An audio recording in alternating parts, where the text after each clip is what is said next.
Hey, well, I'm back. Jim, I want to welcome you. Hi, Ted.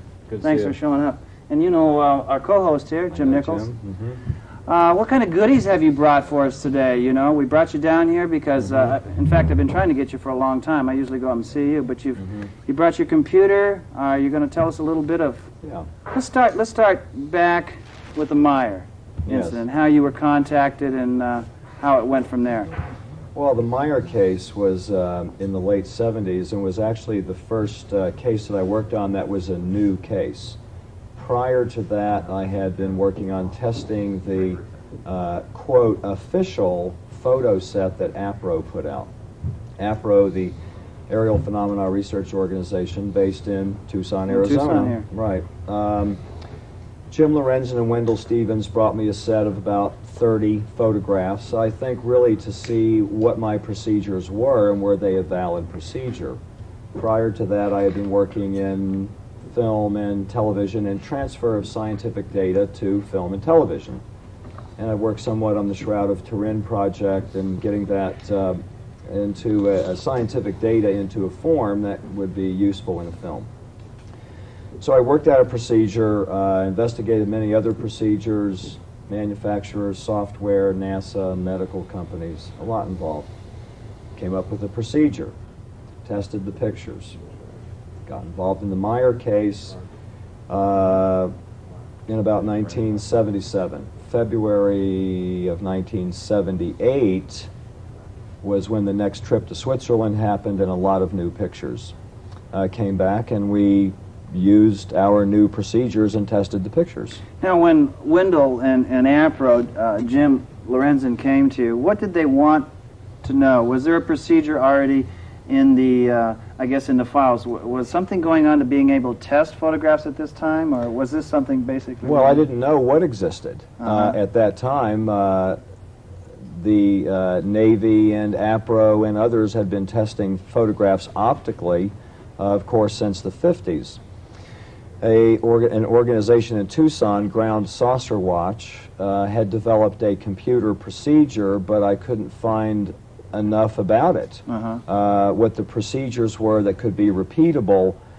So we really had to start at ground zero, build scale models, take photographs of miniature trucks and buses and cars and real cars and airplanes, and build a database that we could count on because people were counting on me to give them an accurate set of facts. So there was no test procedure. We had to devise one. So what exactly was your procedure? What were you looking for in these photographs that could authenticate them or prove them false?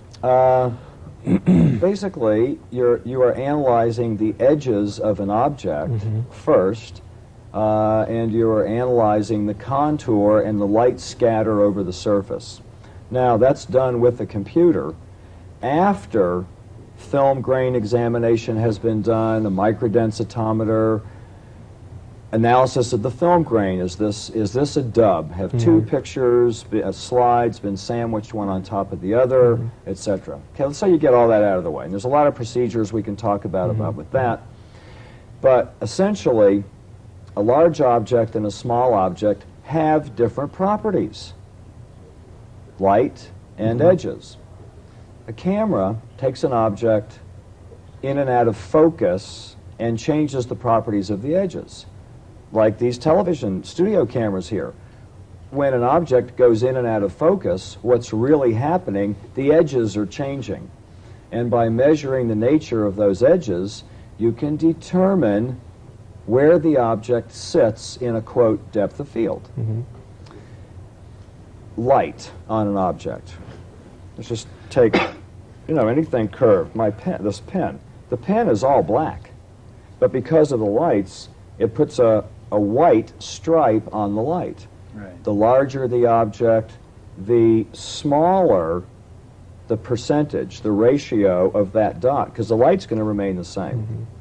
So what that means is a large object, the sun, would create a small line relative to the entire surface. A small object, the sun's still the same size. So the relative surface area would be different on a small and a large object. All right. Now this is what we saw in the Meier film, the Right. Contact, that Right. that you were able to take the Meier photographs and compare those to a model of the, Right. the beam ship, and your procedure can determine which is the model Right. and which is the full-scale craft. Yes. So through your procedures, you basically proved that Meier was in fact photographing 30-foot, 20-foot objects that you know, that were actually there and not models or paste ups. Well, the conclusion that you just drew can be taken out of the test results. Mm-hmm. Our testing shows that it is a large object. The pictures that we tested, Mm-hmm. and there are many other photographs in the Meier case, but the pictures that we tested show a large object, 21 feet in diameter, at a great distance from the camera. Now, whether that's piloted by extraterrestrials or Right. pilots from the U.S. Air Force, we can't tell because Right. You're they just didn't checking the stick their arms out and wave. But one of the issues, one of the major detractions of the Meier case is that, well, he was just photographing models, that he had models in his barn and so on and so forth. Yes. But your analysis showed that at least some of the pictures were in fact large objects Yes. photographed at some distance from the camera. That's correct. They're large objects. Okay. And we published reports about it. Right. Detractors of the case have never published reports of their analysis and their procedure and what equipment they used and what the software was. And perhaps their opinion is valid. They may be dignified scientists, but they certainly did not do clear scientific work in analysis of UFO pictures and the Meier case. The detractors I'm talking about. Right. So what surprised me, because I didn't really know, I'm watching this tape, and I know Jim, that he has other photographs that he's worked with, but there was like an aura, a force field around that, and it actually entrapped that, what was it, that other plane that was going by there? There was another Yeah, well, plane inside there. It seemed like there was a radiation or a force field around that. that's exactly right. It seemed like there was. That photograph and three others I worked on with Marcel Vogel, who is a research scientist at IBM. And we theorized that there may be energy in the film grain, in the film crystals, that can be released by electromagnetic stimulation. You have to start with a negative, or a negative made from the negative. Can't be a negative, a print, and then a negative. It has to be a piece of plastic, light passes through it, makes a new piece of plastic. The idea is scientifically sound, that energy is captured in crystals, and by stimulation, electromagnetic or ultrasound stimulation, energy is released. Like a tuning fork. A440 on a piano makes the tuning fork vibrate. So you can release energy from the crystals, and new energy is released, and a new image on a charge-coupled plate is created. It is that image that we tested. And it seemed that there was an energy field around the craft. So you didn't, in your analysis, you didn't just inadvertently come across this image that showed the field. You were actually looking for, you had a concept that perhaps there was an energy field around this craft, Yes. and is there a way we can maybe find it Yes. or record it here, or see that it's been recorded? While the world was trying to debunk the photographs, we knew that they were real and had already gone on to the next step. We were not in the UFO community where we felt like we had to defend ourselves. Right. We just got on with it. It was exciting. I felt like I was on a mission from God, you know, to test the pictures. So we continued and retested the pictures and came up with other methods, because I guess I have to admit, it was a little bit disconcerting when people say, oh, they don't know what they're doing, they missed something, they whatever they said, you know. Right. So we proceeded with methods and procedures in an attempt to really understand what this was. I'd never seen pictures like this. I worked in science and rock and roll and video, and you know, when you first see those pictures, it's disorienting. Now, have we you taken wanted this? to know. You continue to do photo analysis of other UFO sightings. Yes, Are you finding this similar energy patterns in other cases? we have. Yes. Uh-huh. Has the technology advanced quite a bit more that you could go back to the Meier case again and Yes. take the and without a doubt now, of course, and as technology progresses, there will always be more technology. But Yes. do it again, in a sense, do it again to prove that you're right again to the naysayers. I do it again all the time. They are demo pictures that live in our PCs. The computing power that we had available to us in the late 70s, $50,000, $100,000, $500,000 systems using mainframes and supercomputers, that power is now on a PC. The image processing software that we used to operate on a Gould 9000 now lives in PhotoStyler and Photoshop for a couple of $100 running on a PC. Same software, though. Just because it's inexpensive does not change the validity of the testing. So you can test pictures now if you have a proper scanner at 600 to 1200 dots per inch. That's the resolution. For people at home, your television is about 400 dots, though it's supposed to be 500 dots. So if you have a 12-inch TV, it's 500 dots per foot. You need to scan a picture at about 1,000 dots per inch to really be able to analyze that. And we do that all the time. And the Meier photographs from 1976 to 1980 are absolutely a large object, piloted by a large being, Let me stop 5 you to there. 6 feet tall. Now, did you ever, from that period of time, did you ever find a consistency, like a trademark that, I'm sure that there, what was there, 6 different crafts? Different types of craft? 5 or 6. Did there's one about- show up consistently and you could say, yes, that one was 3 years ago because it has the same characteristics as the other one? Does it have like a fingerprint when it comes to cameras? There's 2 categories of characteristics. One is the relative proportions in the craft, height to width, dimensions, the mathematics involved in the proportions of the craft. That's one set of characteristics. The various rings, if you measure their diameters and can piece it together, they will add up to a linear length that is directly proportionate of the center. We can get into that some other time, but it's very interesting. In testing pictures sometimes now, that's what I go for first. I check the proportions. The other very interesting thing and a commonality factor is the pulsing of the light, the colors of the light that are around the craft if it's photographed at night.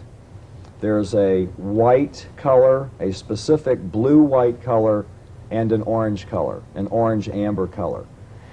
Regardless of the kind of film, the photographer, after we've color corrected, sometimes even if we don't color correct, I can see it right away. The pattern, the relationship of the brightest hot spot in the center of the photograph and out to the edge.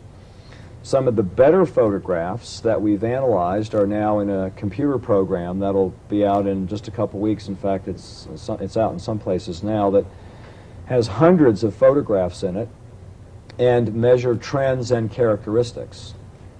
And the ongoing characteristics are what's important. I want to ask you then, so you cannot personally verify that the entire Meier case is true or false because you were basically on just what, maybe 100 or 50 of the photographs is what you physically went over and checked and verified? Well, I've been exposed to a few hundred photographs and the video and film, of course, and other samples, but we really tested in detail 4 photographs. Well, the reason why I'm saying this is because I just, you know the same gentleman as I do, Glenn, and he called me up on the phone the other day and he says he has absolute proof, it's on the table that the Meier incident is nothing but a hoax. Then he should stop selling the books and selling the videotapes and using the logo in his brochure. Well, that's kind of what I said. It's heinous that scientists and researchers do that. I don't want to hear about any of this from these people sometimes. I want to see the published reports. That's I what want I to wanted see you the to say. science. That's what I wanted I you want to to see say. the numbers and the software because Absolutely. people can say anything they want to. And that's what I put him to the test, too. I says, I'm a little tired of this, too, Glenn. Yeah. I says, if you have it, show it. Right. If you don't, then leave it alone. Leave it die. Yeah, Glenn's a good guy. I like him. He's just listening to yet another definitive UFO photo expert who doesn't publish papers and doesn't reveal what the software is and what the hardware is. And it's not that hard to do. If someone was really doing it, they would step up and say, guess what? I have a target board and I have a PC and I have a scanner and we've looked at the edges and I've done this and I've done that, and you want to know what the software is, really? Okay. It can be done. Oh, yeah. And all that someone has to do is truly want to know what it is and how it's done, and they can find out and test the pictures for themselves. Let's skip right on over to the Jorge Martin case, the Puerto Rico case. You did an extensive work. You Yes. presented a paper. You gave it to Jorge. He presented it at MUFON, and yet there's certain people that rise up there and say this piece of paper is worthless. Yes. But I was with you at the time that we scanned the photograph, and I can't remember, it was 2,100 pixels an inch or something. 2,400. 24 was outrageous. It was amazing how this was done. And you looked for the cut and paste type of a thing. You had the machinery that is capable of it now. No, this is the photograph that had the disc in Puerto Rico and the Tomcat, the Navy Right. Tomcat. The So Navy- Four you, photographs. 4 photographs, and you examined both the saucer and the Yes. Tomcat and everything, you know. Well, we did even more than that. We did a flight path simulation.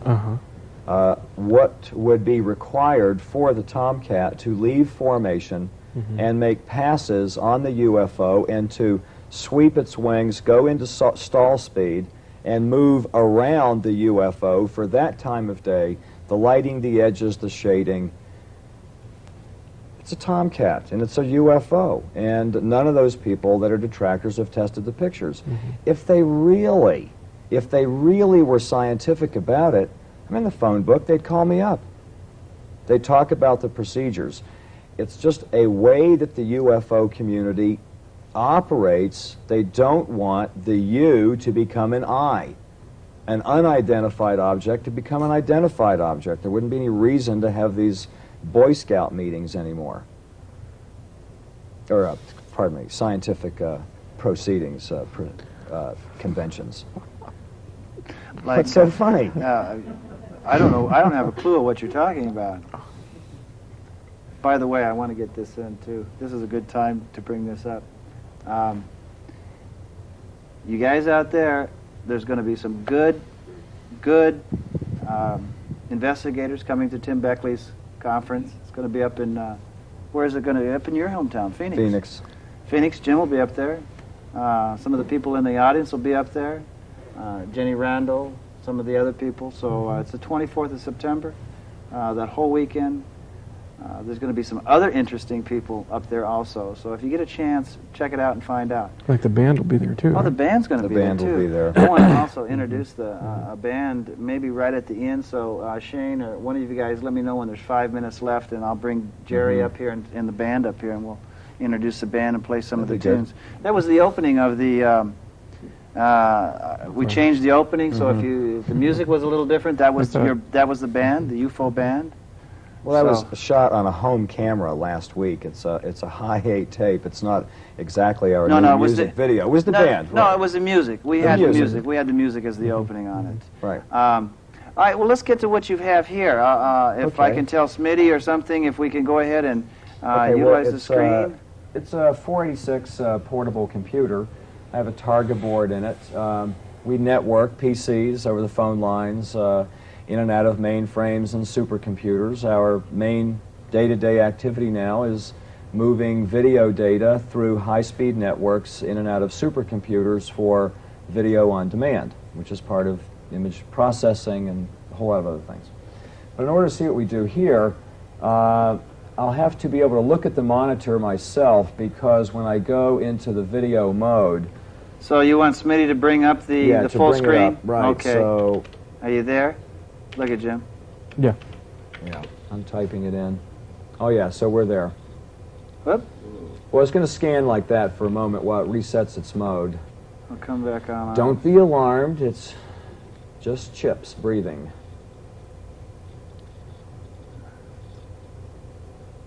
Mm-hmm.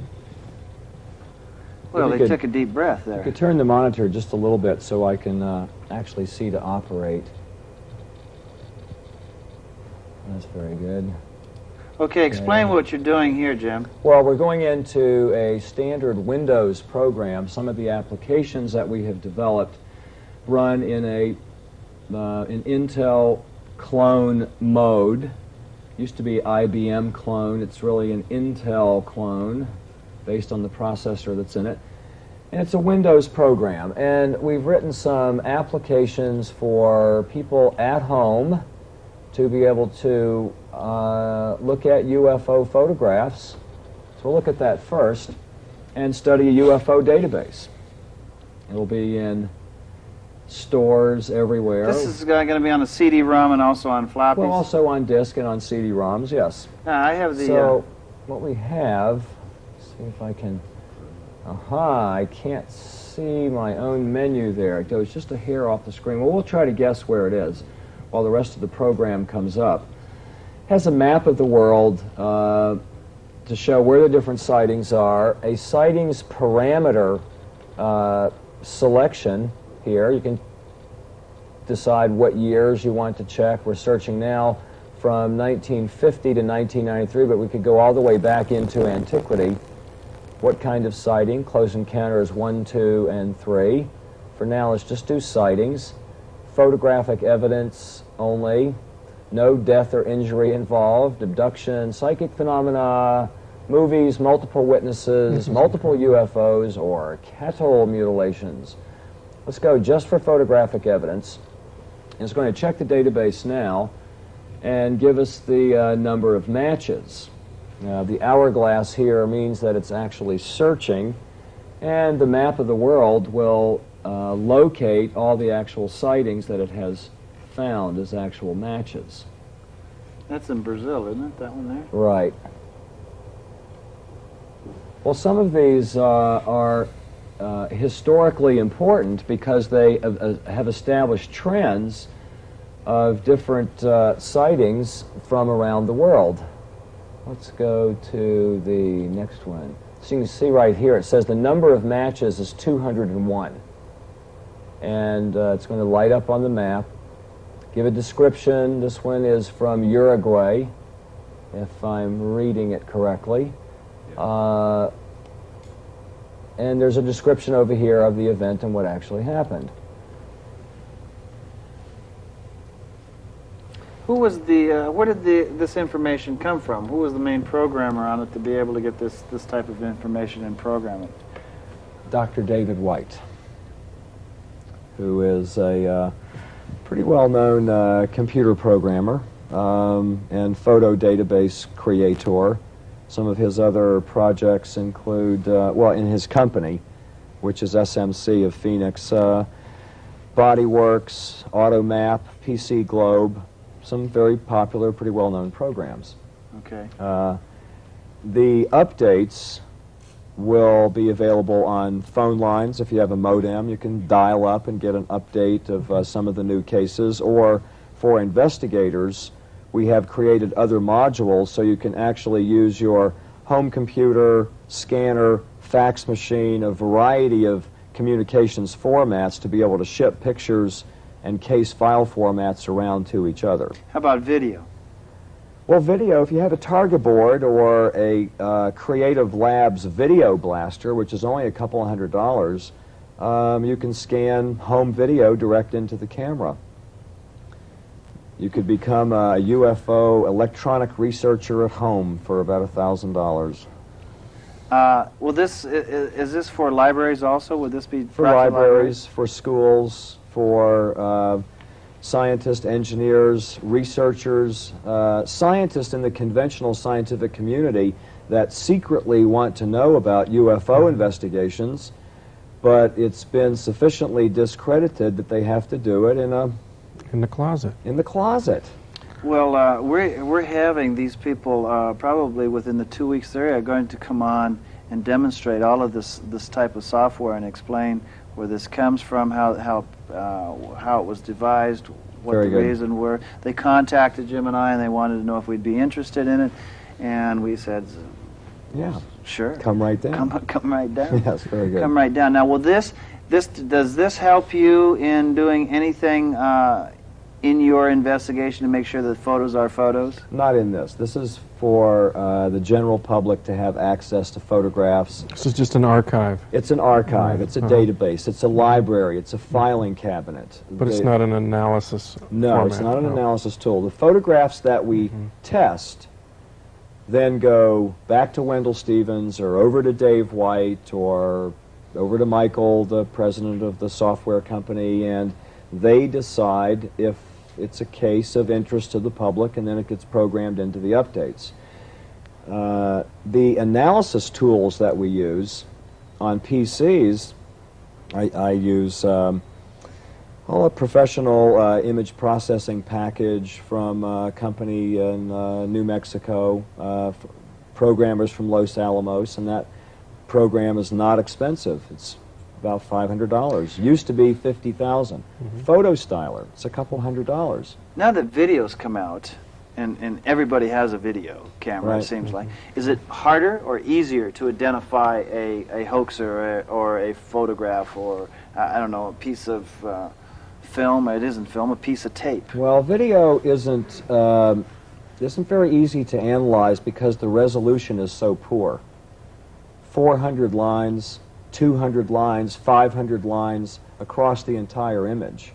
Whereas in photography, we could, for all intents, say that photography is really 8,000 lines.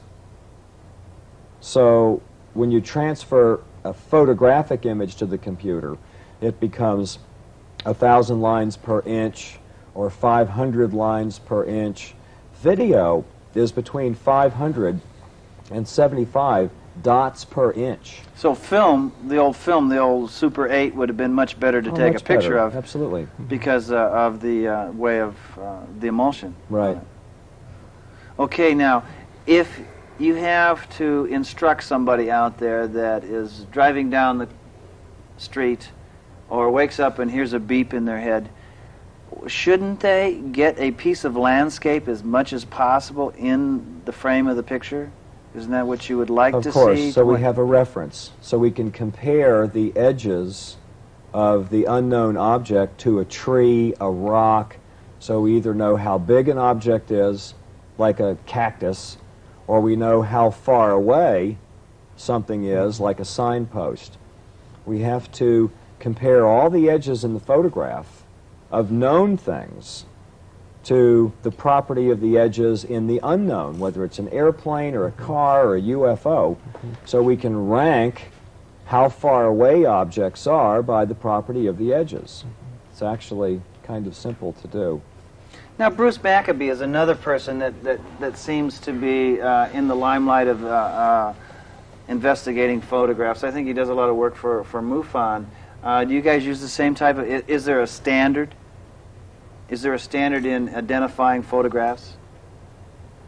What? Is there a standard with Bruce Maccabee? Yeah, okay. I know. With I know Bruce what you're saying. Maccabee, there is no published standard. There is nothing that MUFON... I've only talked to Bruce Maccabee on the phone. He's probably a very fine gentleman. I don't consider his procedures scientific at all. It's a bunch of hoo-ha. And if it was a scientific procedure, the papers would be requested from me. He would publish his papers. And the people at MUFON just... Oh, I'm not saying that, Jim. I'm not putting anybody, because there's Paul Okay. Nathan that's doing it. I was just wondering... Bob Nathan. Is it Bob Nathan? Yes. Is there a standard, is there a guideline that everybody should have to go by and then go out from there? They should use our standard and then they should study that and go adopt another one until you've built as many models as we have, tested, I mean literally, toy airplanes, larger ones, parked on the ground, flying in the air, moving, database after database, and have controls that you know what to work with. You really can't assess something and say, oh, that's a small model, I know how it was done. It's not scientific. And not that everything has to be scientific in this to the hilt, but it's how you arrive at the truth. And we want to know what the truth is. Are there people from other worlds flying remarkable flying machines and coming down to Earth? We want to know that. I don't want people bluffing me that they've tested pictures and that we've made mistakes when we really haven't. What a horrible thing to do to people out there that really want to know if people from another planet are coming here. For amateur scientists to say that they've tested pictures when they haven't, and to say that a picture is true when it isn't, and to debunk the ones that are true, all of that. Well, that's been one of the problems in the UFO investigating field, that photographs, it's been, you know, the cliche that photographs are not useful tools as evidence. You're saying that a photograph is a useful tool. You have found a technique whereby actual photographs are useful tools in investigation. Yes, through they scientific method. And that's what I was trying to ask, if there were guidelines to go by, and Jim just said the guidelines that they've, because there wasn't any at the time that he did it, and scientifically made the guidelines to go. But I think still this is a stigma that goes in the community that well, UFO photographs are not reliable. End of story. And you're saying that they can be shown to be reliable. They can be if dealt with in a scientific procedure, such as a polygraph test or a voice stress analysis. They must be interpreted scientifically and must be done in a repeatable procedure so that another scientist can follow that same procedure and get the same results. That's what makes good science. So what's the next step? Where are we going with this? Are you working on any new cases right now, or any new photographs that you can talk about? Well, I've been, the last year or so, studying photographs from Mexico and South America, Puerto Rico, and photographs taken at night. I have a new interest in photographs taken at night, the color patterns and the movement patterns. Now you're saying photographs. Well, photographs and video, imagery.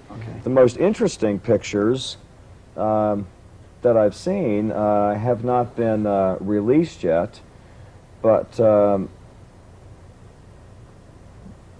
could probably talk about those. In fact, maybe they have been released. You know, I don't know everything that reaches the media, but the photographs are of a UFO during Cinco de Mayo, during the celebration in Cinco de Mayo, and multiple videographers took images of a UFO during an air parade.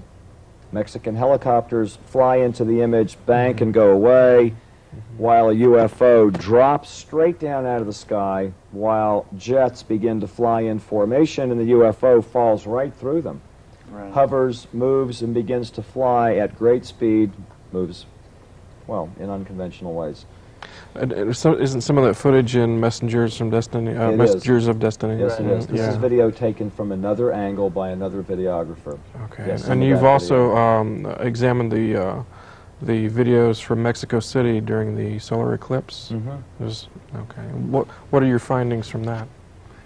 Well, the image quality is poor in that. It's an interesting object. What I've really been studying is whether or not it could be Venus. Is that right? Right. Now there were some that the elders were showing on there that had a similarity to the same, or the same reaction to the similarity of one of the beam ships that were in the Meier case. In the Meier case. Have you seen that or know anything about that? I haven't seen that. Yeah, it had the same characteristics, and they were talking about the cupola that was up on top of it, and how they could see that, and the way it moved and wobbled. Now, how about, were you involved in any of the Meier case in the film, the actual movie of the film where it flies around the tree and back around the tree? Yes. And it's the same type of an operation that you look for as if it was just a photograph. You just do one frame at a time, isn't that right? And look for the center of gravity and look for the center of the apex of the pendulum if it was suspended by a string, and attempt to follow the movement if it was hanging on a pendulum and circulating around the tree, as has been said. What would the arc have to be and what would the movement? It'd be impossible to do it on a fish line. By the way, to a television producer, Bruce Maccabee did indeed admit to a producer at Unsolved Mysteries, Bob Kiviat, that he indeed never really tested the Meier photographs. Well, I never knew he did. I was talking more on the Gulf Breeze stuff that he's done, and his name always comes to the forefront when you talk with MUFON. It's probably their go-to guy anyway, and I just wanted to know if there was some commonality between your testing and his testing. MUFON is we will collaborate sometime. You never know. At the moment, I don't consider it scientific at all. MUFON has put a lot of distance between themselves and the Meier case. Oh, I realize that. I reali's that. For whatever reason, they've seemed to grab a hold of the Gulf Breeze thing and worked with it. In the film Contact, there's some computer imagery that I believe that you've done where it shows the craft and counter-rotating lights on the craft. Now, is that a light configuration that Meier reported? No, we studied the motion picture film, which he shot on 8mm and enhanced frame by frame the 8mm film and recreated the reflections on the craft. I wouldn't say that those are light sources. I think that they are reflections. What it appears to be are pencil thin rods that all move up and down like this and create a wave motion that moves around the craft. And then that's around the outer periphery Around of the the outer craft. perimeter. There's another set of photographs from the Meier case which showed the craft, a set of stills. This is not the movie footage, where the craft in a sequence goes around very closely to a pine tree. Did you have opportunity to examine that film? Looks suspicious, doesn't it? Well, one of the exactly Yes, it does. One of the main suspicious. detractors is that this is a potted miniature tree, and a model is being, placed around it. What was your conclusion of the examination of that photograph? Can't be that, because of the characteristics of the reflection off of the surface of the craft, the properties of the edges compared to the edges in the house and the edges on the tree. That's what you do edge enhancement for. If there's that many objects in the photograph, you test for them all. Sometimes it's painstaking. It can take hundreds of hours to run all the filters on one photograph. Hundreds of hours. And I was not getting a suntan while all that was happening. I was sitting by the computer. Didn't Wendell also give you a known fake? Yes. To see whether or not you could find this without your knowledge, find out that if this was a fake. And I determined it was a model. Determined that it was a model. Yes. Now,